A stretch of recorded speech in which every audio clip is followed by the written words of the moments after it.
Nah, di sini Allah mengatakan nabtali, kami uji dia, faja'alnahu sami'an basira.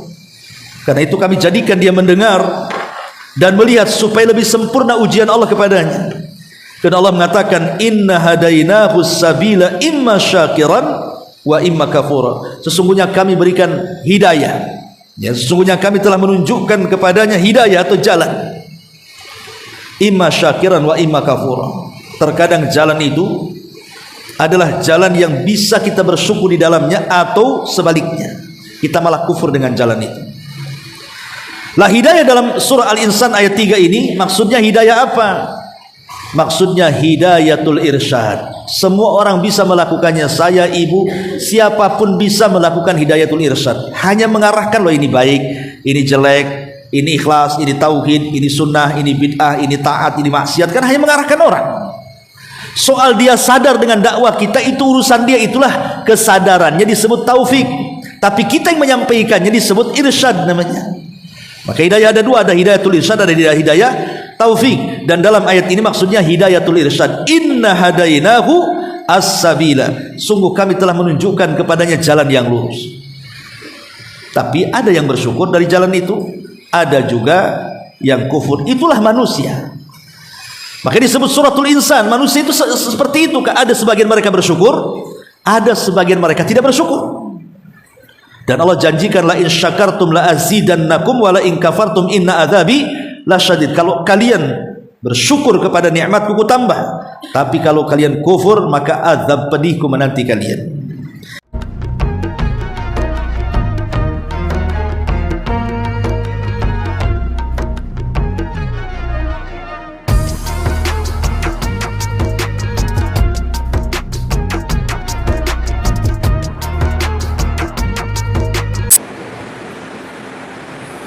Yes. Kita mulai. Bismillahirrahmanirrahim. Assalamualaikum warahmatullahi wabarakatuh.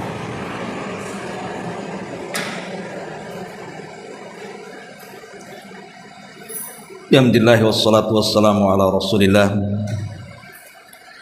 wa ala alihi wa sahbihi wa mawalah wa la hawla wa la quwata illa billahi wa ba'd.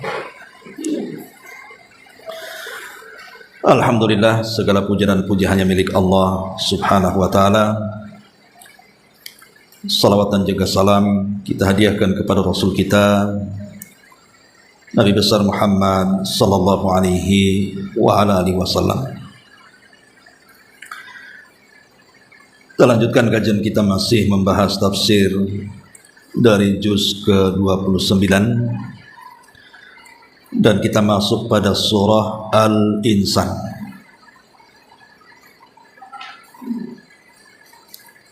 Di sini Allah Subhanahu wa taala berfirman, hal ata 'alal insani hinum minad dahri lam yakun syai'am madhkura.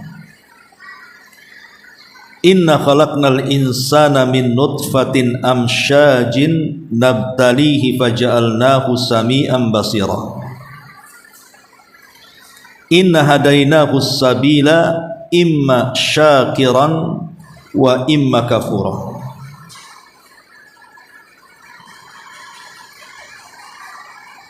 Di sini Allah Subhanahu wa taala mengatakan hal ata 'alal insan. Bukankah pernah datang kepada manusia hadainahu sabila imma syakiran yang kufur. Surah Al-Insan ini turun setelah surah Ar-Rahman. Jadi surah Al-Insan ini turun setelah surah Ar-Rahman.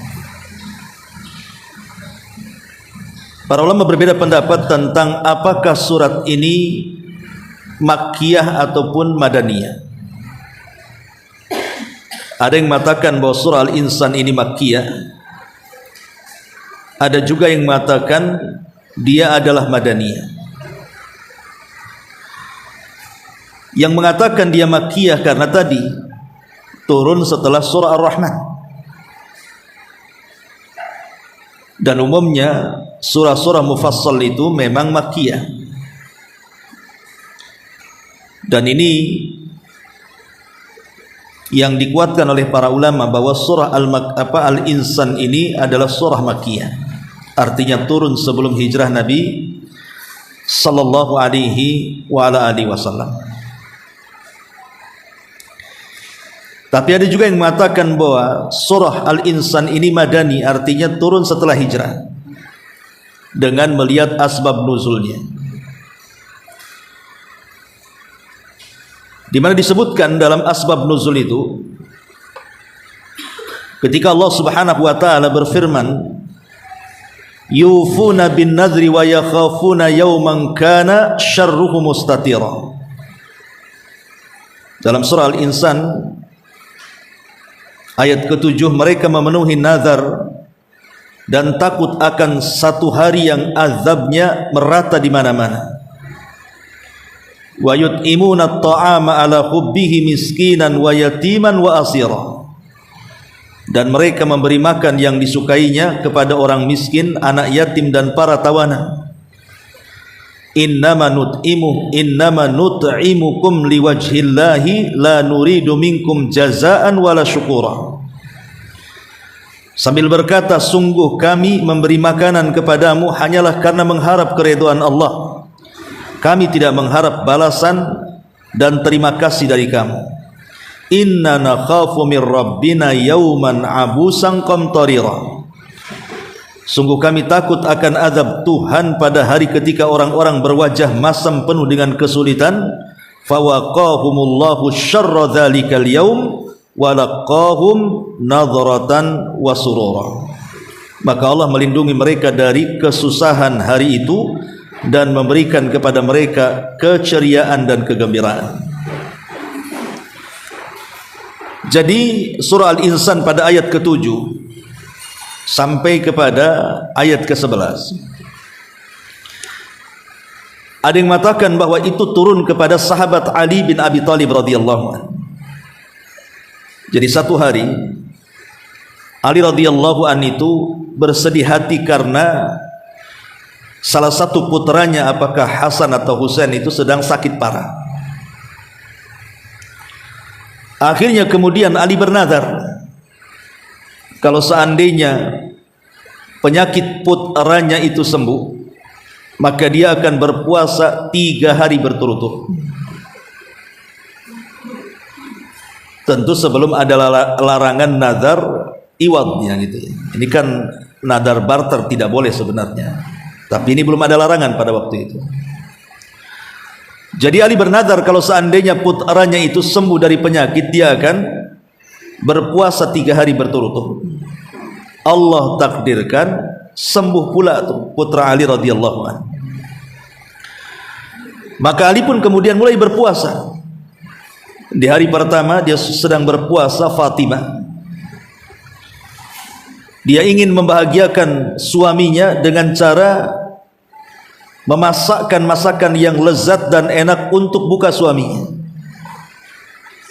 Ketika hendak berbuka, rupanya rumahnya diketuk. Ketika dibuka, rupanya orang miskin yang sedang kelaparan. Maka Fatimah memberitakan kepada Ali radhiyallahu anhu suaminya bahwa ada orang miskin yang kelaparan berada di pintu rumah. Maka Ali radhiyallahu anhu memandang makanan yang sudah dimasak oleh Fatimah dengan lezatnya. Dia mengatakan kepada Fatimah, bagaimana kalau makanan ini kita berikan kepada dia? Akhirnya Fatimah setuju, diberikanlah makanan yang lezat kepada orang miskin yang lapar itu. Dan Ali pun hanya berbuka dengan tamar, kurma kering dan air putih saja. Kemudian hari kedua Ali berpuasa lagi, dan Fatimah memasakkan lagi masakan yang lezat dan enak. Rupanya ketika hendak berbuka, diketuk lagi rumahnya pada hari kedua. Maka Fatimah kemudian membuka pintu itu, rupanya yang datang anak yatim yang sedang kelaparan. Maka Fatimah memberitakan Ali bahwa ada anak yatim yang sedang kelaparan berada di pintu rumah. Maka Ali memandang masakan yang lezat yang dimasak oleh istrinya Fatimah dan mengatakan, ya Fatimah, bagaimana kalau hidangan yang lezat ini kita berikan kepada dia anak yatim? Maka Fatimah setuju, akhirnya diberikan kepada anak yatim. Ali kembali berbuka dengan tamar dan air putih.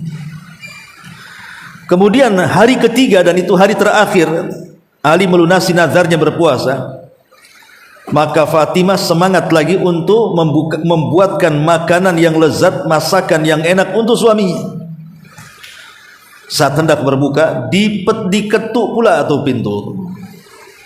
Ketika Ali mengatakan kepada Fatimah, lihatlah siapa yang mengetuk pintu, rupanya tawanan perang yang sedang kelaparan.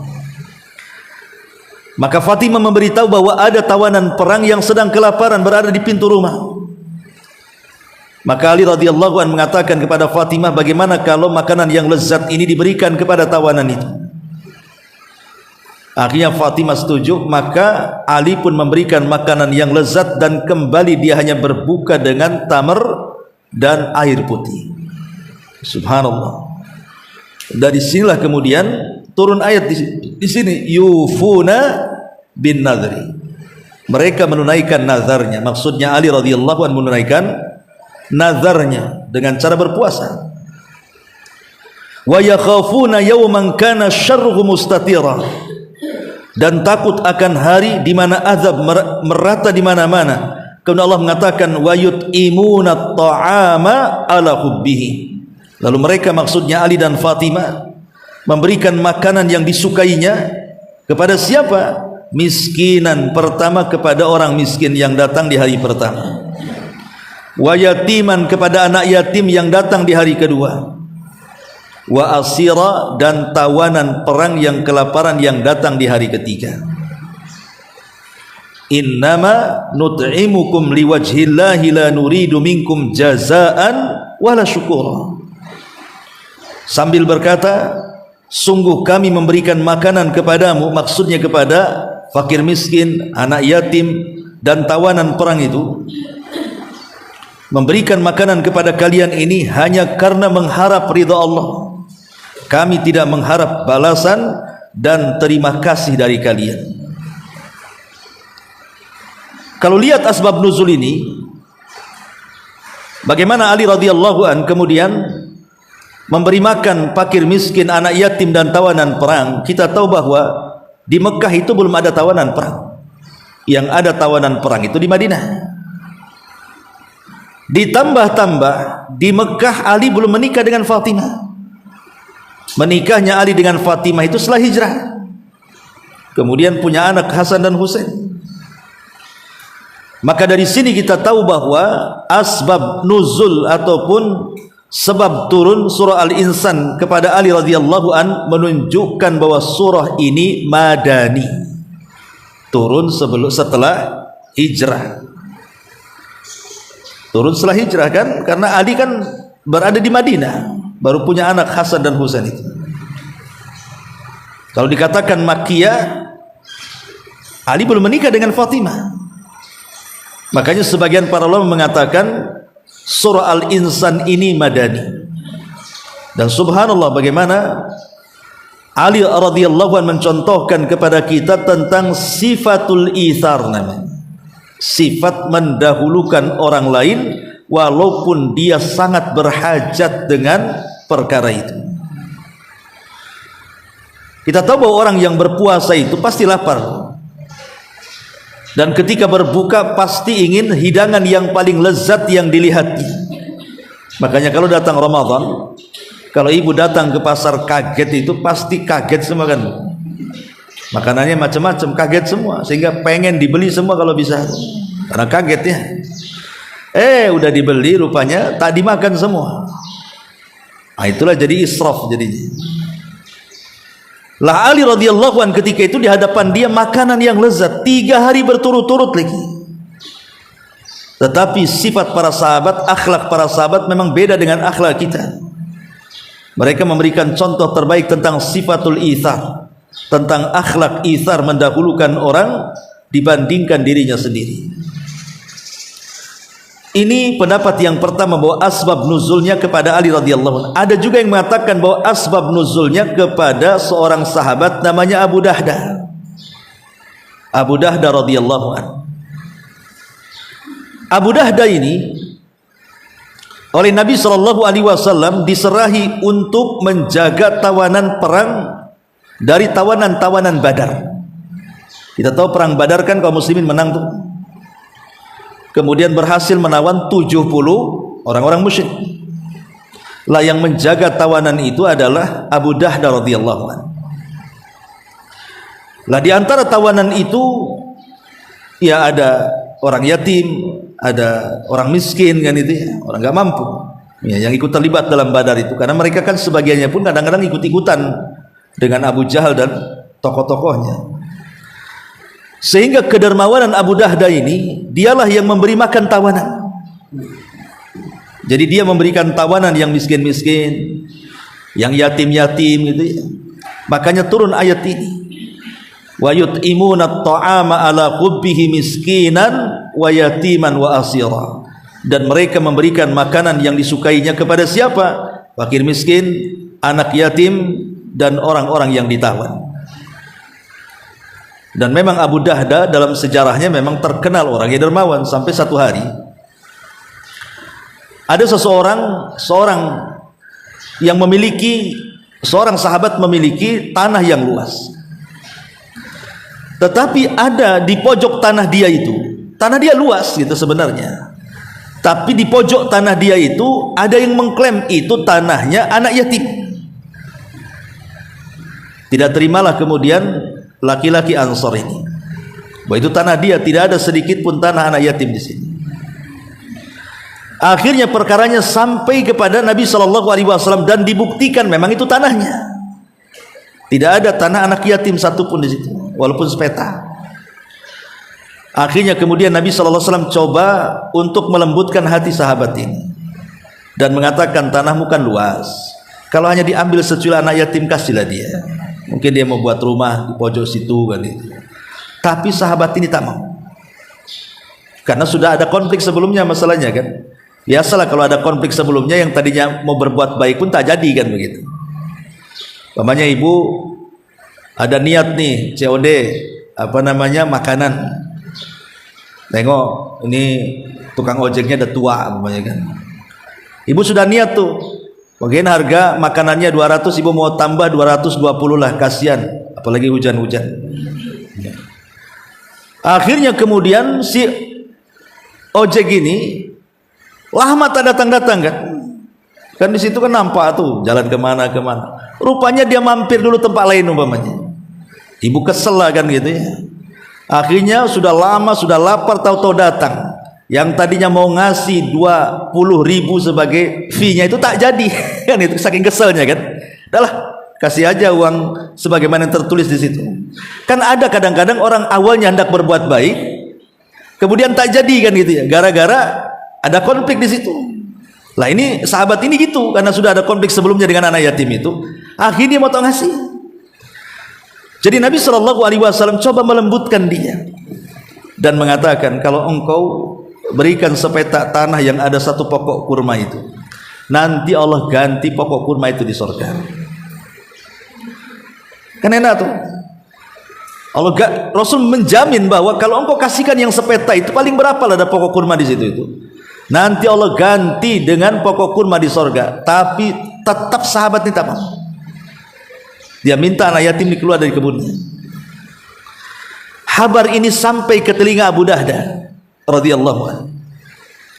Kemudian dia datang menemui Nabi SAW dan mengatakan, ya Rasulullah, apakah kalau seandainya aku membeli sepetak tanah yang dimiliki orang Ansar dan aku akan berikan kepada anak yatim itu, aku pun akan mendapatkan keutamaan yang sama, di mana Allah akan berikan pokok-pokok kurma di surga? Kata Rasul, iya. Akhirnya Abu Dahda radhiyallahu anhu tertarik. Dia datang kepada pemilik lahan dan mengatakan, wahai fulan, aku punya lahan yang jauh lebih baik, lebih strategis, lebih mahal, berada di kota. Bagaimana kalau kau tukar kebunmu dengan kebunku? Iyalah, 1 hektar di Batu Haji dengan 1 hektar di Nagoya kan beda harganya. Langsung maulah orang ini, nggak tawar-tawaran. Ya. Ketika kemudian sudah deal-dealan tukar-tukaran kebun itu, Maka Abu Dahda radhiyallahu an datang kepada Rasul dan mengatakan, ya Rasulullah, sudah ku ambil bukan hanya satu petak tanah kecil untuk anak yatim, semua kebun itu sudah ku ambil gitu. Dan aku sedekahkan di jalan Allah Subhanahu wa taala. Aku berikan semua ke anak yatim itu, supaya aku lebih banyak lagi mendapatkan pokok-pokok kurma di surga. Langsung selepas dia melapor kepada Rasul, dia langsung datang ke kebunnya, karena istrinya masih di situ dan istrinya belum tahu kalau kebunnya sudah ditukar dan sudah disedekahkan lagi. Jadi Abu Dahda tak berani masuk ke kebun, dia hanya berteriak di perbatasan kebun dan mengatakan, ya Ummu Dahda ukhruji, katanya, wahai Ummu Dahda, keluar, kamu tidak pantas lagi tinggal di kebun ini. Kemudian Ummu Dahda keluar dan Abu Dahda mengatakan, ya Ummu Dahda, sungguh aku telah sedekahkan kebun ini di jalan Allah Subhanahu wa taala. Apa kata istrinya? Rabiha bai'u Abi Dahda. Kata istrinya, semoga beruntung perniagaanmu wahai Abu Dahda. Kira-kira nih ibu kalau di posisi Ummu Dahda ngomong gitu enggak? Apa enggak marah-marah kan gitu? Wah, aku tak tahu disedekahkan, bagus dijual kan begitu. Dapat duit banyak katanya. Itulah bagaimana sikap para sahabat dan sahabiah di zaman itu. Mereka lebih mementingkan ibadah dibandingkan dinar dan dirham kita. Begitu orang-orang itu, mereka lebih mendahulukan manusia dibandingkan dinar dan dirham. Sebagaimana perkataan Abdullah bin Umar radhiyallahu anhuma, dahulu maksudnya di zaman para sahabat, saudara, orang tua, kaum muslimin itu lebih diutamakan dibandingkan dinar dan dirham mereka. Tapi di zamanku, kata Ibnu Umar, dinar dan dirham itu lebih utama dibandingkan saudara, bahkan orang tuanya. Sehingga banyak orang yang bertengkar gara-gara uang. Orang tidak kenal saudara gara-gara uang, orang tidak kenal orang tua gara-gara uang, orang tidak kenal ibunya gara-gara uang, kan begitu ya. Di zaman para sahabat justru orang itu lebih menghargai orang dibandingkan uang. Tapi di zaman Ibnu Umar, harusnya bukan di zaman Ibnu Umar, di zaman sekarang harusnya, yang memang zamannya sudah buruk seperti ini kan itu. Itulah makanya ada istilah saudara tak kenal uang. Karena memang di zaman sekarang ini lebih parah. Lah dari dua asbab nuzul ini, ulama mengatakan bahwa surah Al-Insan ini adalah madaniyah, turun setelah hijrah Nabi sallallahu alaihi wasallam. Walaupun ada yang mengatakan pendapat pertama dia makiyah, karena dia terurut di surat-surat mufassal, apalagi turun setelah surah Ar-Rahman, dan umumnya itu makiyah. Dari konteks isinya juga menceritakan tentang hal-hal yang mencirikan bahwa ayat-ayat surah Al-Insan ini adalah makiyah. Baik, masyarul muslimin muslimat yang dimuliakan Allah Subhanahu wa taala. Adapun keutamaan surah makiyah, keutamaan surah makiyah ini, jadi surah makiyah ini Nabi sallallahu alaihi wasallam biasa membaca di hari Jumat di salat fajar. Jadi Nabi SAW biasa membaca surah Al-Insan ini biasanya di hari Jumat, tepatnya di salat subuh. Jadi rakaat pertama biasanya baca surah Al-Insan gitu ya, atau surah Al-Jum'ah dulu, kemudian rakaat kedua sajdah, surah As-Sajdah, kemudian rakaat yang kedua surah Al-Insan. Itu sunnah hukumnya. Jadi subuh hari Jumat itu Nabi SAW suka membaca rakaat pertama surah As-Sajdah dan rakaat yang kedua surah Al-Insan, menunjukkan bahwa ketika Nabi SAW membaca surat ini pada solat tertentu, apalagi subuh yang merupakan solat yang dikatakan oleh para ulama salatul wusta, menunjukkan surat ini sangat istimewa di hadapan Nabi SAW, sampai kemudian selalu dibaca di solat subuh ya, As-Sajdah dan juga Al-Insan. Di sini Allah Subhanahu wa taala mengatakan, hal ata 'alal insan hinum minad dahri lam yakun syai'an madhkura. Hal ata artinya qad ata, sungguh telah datang, alal insan kepada manusia, hinun minad dahri lam yakun syai'an madhkura, waktu dari masa yang ketika itu belum merupakan sesuatu yang dapat disebut. Artinya belum ada benda-benda yang bisa disebut, bahkan belum ada pun benda itu. Kalimat al-insan, siapa insan di sini? Apakah mutlakul insan? Apakah secara mutlak manusia masuk dalam kalimat al-insan, ataukah orang tertentu? Ada yang mengatakan al-insan di sini adalah Nabiullah Adam alaihi salatu wassalam. Jadi al-insan dalam ayat ini adalah Adam alaihi salatu wassalam. Jadi kalau kita tafsirkan al-insan Adam, sungguh pernah datang kepada Nabiullah Adam waktu dari masa yang ketika itu belum merupakan sesuatu yang dapat disebut. Jadi ketika itu walaupun terkadang bahan-bahan penciptaan Adam itu sudah ada tanah, tapi belum ada yang menyebut tanah, belum ada yang menyebut air, belum ada ini bulan ini, belum ada nama-namanya. Mungkin ada barangnya tapi tidak ada namanya, karena muncul nama itu setelah Allah menciptakan Adam. Kemudian Allah ajarkan kepada Adam nama-nama benda, baru kemudian tersebutlah ini gunung, ini laut, ini langit, ini bumi, ini meteor, ini macam-macam. Tapi sebelum Adam diciptakan tidak ada yang disebut, belum ada nama. Air belum ada namanya, tanah belum ada namanya, bumi belum ada namanya, langit belum ada namanya. Itulah yang dikatakan hinun minad dahri lam yakun syai'an madhkura. Waktu dari masa ketika itu belum merupakan sesuatu yang bisa disebut. Ketika Allah Subhanahu wa taala menciptakan Adam alaihi salam, maka Allah mengutus malaikat Jibril untuk mengambil tanah yang ada di bumi. Tapi tanah menolaknya dan berlindung kepada Allah kalau Jibril mengambil tanahnya. Akhirnya Jibril pun gagal. Kemudian diperintahkan Mikail, juga Mikail gagal, karena tanah tidak memberikan tanahnya dan berlindung kepada Allah. Akhirnya kemudian diutuslah malakul maut dan berhasil. Ketika tanah berlindung kepada Allah agar jangan sampai ada secuil tanah bumi di bawah malakul maut, tapi malakul maut pun berlindung kepada Allah kalau dia kembali tanpa membawa tanah, sama-sama berlindung kepada Allah.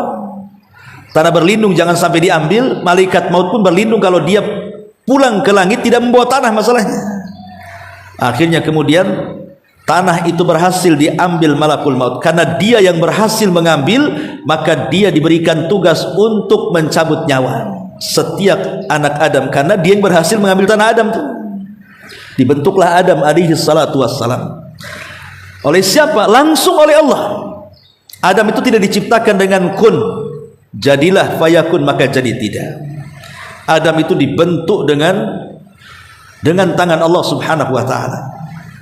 Makanya karena dibentuk dengan tangan Allah, Allah katakan laqad khalaqnal insana fi ahsani taqwim. Sungguh kami telah ciptakan manusia sebaik-baik bentuk.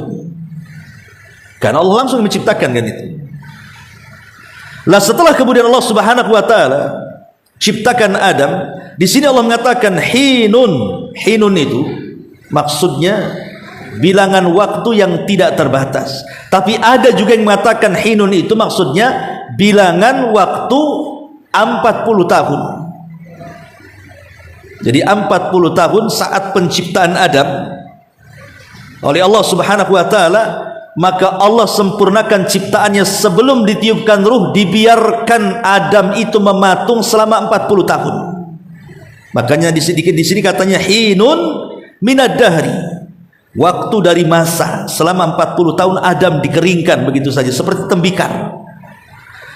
Makanya ketika kemudian iblis datang mendengar dia di sorga tiba-tiba ada makhluk yang baru diciptakan Allah, dia penasaran si iblis ini. Akhirnya dia mendatangi ciptaan Allah itu sambil memukul-mukul. Kemudian terkadang masuk dari lubang hidung, keluar dari lubang telinga, masuk dari lubang telinga, keluar dari lubang mulut, masuk dari lubang mulut, keluar dari dubur, dan begitu seterusnya. Kemudian iblis mengatakan makhluk ini lemah. Kenapa? Karena dia isinya penuh dengan rongga. Kemudian iblis mengatakan kalau Allah serahkan makhluk ini kepadaku, pasti kuhancurkan dia. Hasadnya di situ mulai. Ya. Setelah kemudian 40 tahun karena perbedaan Nabi Adam dengan anak turunannya. Kalau Nabi Adam itu 40 tahun baru ditiupkan ruh. Tapi kalau keturunannya tidak sampai 40 tahun, hanya 4 bulan. Tapi tetap di angka 4 kan? 4 bulan baru ditiupkan ruh. Makanya kenapa ibu, kalau kita bicara tentang wanita yang diceraikan, wanita yang ditinggal mati suaminya, wanita yang tinggal mati suaminya tidak boleh menikah sampai melebihi waktu 4 bulan 10 hari. Kenapa harus menunggu 4 bulan 10 hari wanita yang ditinggal mati suami? Dikhawatirkan suami yang meninggal itu sebelum meninggal dia melakukan hubungan dengan istrinya, sehingga ketika itu suaminya meninggal, dikhawatirkan dalam perutnya ada janin suami yang meninggal. Dan kita tahu bahwa manusia baru dianggap manusia dalam janin itu ketika ditiupkan roh. Kapan ditiupkan roh? Di usia 4 bulan. Makanya iddah wanita hamil yang ditinggal mati suaminya, maka dia harus menunggu 4 bulan 10 hari biar betul-betul punya anak atau tidak, kan begitu ya. Tapi yang jelas bahwa Nabi Allah Adam dibiarkan 40 tahun. Baru kemudian pada waktunya Allah Subhanahu wa taala mengumpulkan semua malaikat, termasuk juga iblis di situ, dan mengatakan wa id qala rabbuka lil malaikati isjudu li adam fasajadu illa iblis. Dan ingatlah ketika Rabbmu memerintahkan kepada para malaikat, sujudlah kalian kepada Adam, semua malaikat sujud kecuali iblis. Aba wastakbara wa kana minal kafirin. Dia enggan, dia sombong dan termasuk makhluk yang kafir. Lah, untuk membuktikan bahwa Adam itu lebih mulia dibandingkan iblis dan para malaikat, maka Allah ajarkan nama-nama dan bahasa yang tidak Allah ajarkan kepada para malaikat dan kepada jin dan juga iblis sebagai kepalanya. Disitulah Adam diajarkan bahasa. Bahkan Adam itu sanggup berbahasa yang akan diucapkan oleh seluruh keturunannya. Coba bayangkan di Indonesia saja macam-macam bahasa kan. Ada Padangnya, ada Jawanya, ada Sundanya, ada Melayunya. Banyak bahasa di negeri kita ini. Bahkan terkadang kita tidak paham dengan bahasa orang lain. Ada orang Makassar pakai bahasa daerah. Saya orang Sunda tak paham tuh. Sebagaimana mereka pun tak paham juga bahasa Sunda. Bahasa Jawa, bahasa Padang, bahasa ini dan bahasa itu kan. Tapi kalau Nabi Allah Adam hidup di zaman sekarang, dia paham dengan bahasa seluruh turunannya. Jadi kalau Adam ke Jawa ya paham dia bahasa Jawa. Kalau Adam ke Padang ya paham bahasa Padang dia. Minang. Kalau Adam ke Batam ya pakai bahasa Melayu. Kalau ke Singapura ya Cina-Cina campur Inggris kan itu. Bisa dia. Nah, itu maknanya wa 'allama Adam al-asma'a kullaha. Dan Allah ajarkan kepada Adam nama-nama seluruhnya. Disitulah setelah Allah mengajarkan nama-nama kepada Adam, barulah tersebut nama-nama itu. Yang tadinya air gak ada namanya, akhirnya kasih nama air. Yang tadinya tanah gak ada namanya, akhirnya dikasih nama tanah. Yang gunung tadinya gak ada namanya, dikasih nama gunung, nama lautan, nama bintang, nama ini, nama itu. Di sini Allah katakan hal ata alal insan hinun minad dahri lam yakun syai'an madhkura. Bukankah pernah datang kepada manusia waktu dari masa yang ketika itu belum merupakan sesuatu yang dapat disebut. Artinya nggak ada namanya, kecuali setelah Allah ajarkan nama-nama kepada Adam, barulah tersebut nama-nama itu. Dan kita harus bersyukur di sini. Bersyukur. Ibu kalau nggak ada namanya, ibu memanggil gimana coba kawannya?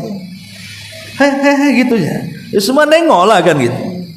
Makanya kenapa kemudian di ayat ketiganya Allah mengatakan inna hadainahu sabila imma syakiran wa imma kafur. Apakah dengan nikmat yang besar ini kalian bersyukur, ataukah dengan nikmat yang besar ini kalian kufur? Ini kan dengan kita bicara mengenal bahasa, akhirnya kita bisa bersapa-sapa dan begitu seterusnya. Ini nikmat yang Allah anugerahkan dari Allah kepada hambanya. Pada sebelumnya tidak ada sesuatu yang bisa disebut. Kalau Allah Subhanahu wa taala mengatakan inna khalaqnal insana min nutfatin amsyaj. Sungguh kami telah menciptakan manusia dari setetes mani yang bercampur. Maksudnya mani laki-laki dan air mani perempuan bercampur. Lah, sperma laki-laki dengan sperma perempuan ketika bercampur inilah akhirnya membuahkan keturunan Nabi Allah Adam alaihi salatu wasalam. Kita ini. Karena beda ciptaan Allah kepada Adam dengan ciptaan Allah kepada kita kan. Kalau Adam itu diciptakan ruhnya dulu baru jasadnya. Kalau kita jasadnya dulu, kalau Adam itu diciptakan jasadnya dulu baru ruhnya diciptakan. Kalau kita ruhnya dulu baru jasadnya. Dibalik. Ya. Lah ketika Allah Subhanahu wa taala kemudian dengan mukjizatnya mencampurkan sperma laki-laki dengan perempuan, disitulah tercipta Bani Adam. Ketika tercipta Bani Adam, Allah katakan nabtalihi faja'alnahu sami'an basira. Kata Allah Subhanahu wa taala, nabtali, kami hendak mengujinya dengan perintah dan larangan. Jadi yang dimaksud nabtali, menguji Bani Adam itu dengan hukum-hukum taklif, hukum-hukum ibadah maksudnya ya. Ada halal, ada haram, ada wajib, ada sunnah, ada mubah. Itu disebut hukum taklif. Lah Bani Adam itu diuji dengan hukum-hukum taklif itu. Kamu sudah balik nih waktunya sholat, kenapa kau tak sholat? Kamu sudah balik nih waktunya puasa, kenapa kau tak puasa? Kamu sudah punya uang untuk haji, kenapa kau tak haji? Kamu sudah punya uang untuk sudah mencapai nisab dan haulnya, kenapa kau tak zakat dan sedekah? Jadi manusia diuji oleh Allah Subhanahu wa taala. Faja'alnahu sami'an basira. Karena itu kami jadikan dia mendengar dan kami jadikan dia melihat. Karena mendengar dan melihat itu kedua nikmat yang luar biasa yang dimiliki manusia. Orang kalau bisa mendengar, orang kalau bisa melihat, itu nikmat Allah. Makanya Rasul ketika bicara tentang orang buta, kata Nabi SAW, barang siapa yang kehilangan kedua matanya, maksudnya penglihatannya, fasabara, dia pun sabar dan mengharap pahala Allah, kecuali Allah masukkan dia ke dalam surga. Kalau ada orang cacat, entah buta, entah bisu, entah tuli gitu ya, tapi dia sabar, maka Allah jamin dia masuk surga. Ya. Nah di sini Allah mengatakan nabtali, kami uji dia, faja'alnahu sami'an basira. Karena itu kami jadikan dia mendengar dan melihat supaya lebih sempurna ujian Allah kepadanya. Dan Allah mengatakan inna hadainahu sabila imma syakiran wa imma kafura. Sesungguhnya kami berikan hidayah. Ya, sesungguhnya kami telah menunjukkan kepadanya hidayah atau jalan. Imma syakiran wa imma kafura. Terkadang jalan itu adalah jalan yang bisa kita bersyukur di dalamnya, atau sebaliknya kita malah kufur dengan jalan itu. Lah hidayah dalam surah Al-Insan ayat 3 ini maksudnya hidayah apa? Maksudnya hidayatul irsyad. Semua orang bisa melakukannya, saya, ibu, siapapun bisa melakukan hidayatul irsyad. Hanya mengarahkan, loh ini baik, ini jelek, ini ikhlas, ini tauhid, ini sunnah, ini bid'ah, ini taat, ini maksiat. Kan hanya mengarahkan orang. Soal dia sadar dengan dakwah kita, itu urusan dia, itulah kesadarannya disebut taufik. Tapi kita yang menyampaikannya disebut irsyad namanya. Maka hidayah ada dua, ada hidayatul irsyad, ada hidayah taufik. Dan dalam ayat ini maksudnya hidayatul irsyad. Inna hadainahu as-sabila. Sungguh kami telah menunjukkan kepadanya jalan yang lurus. Tapi ada yang bersyukur dari jalan itu, ada juga yang kufur. Itulah manusia.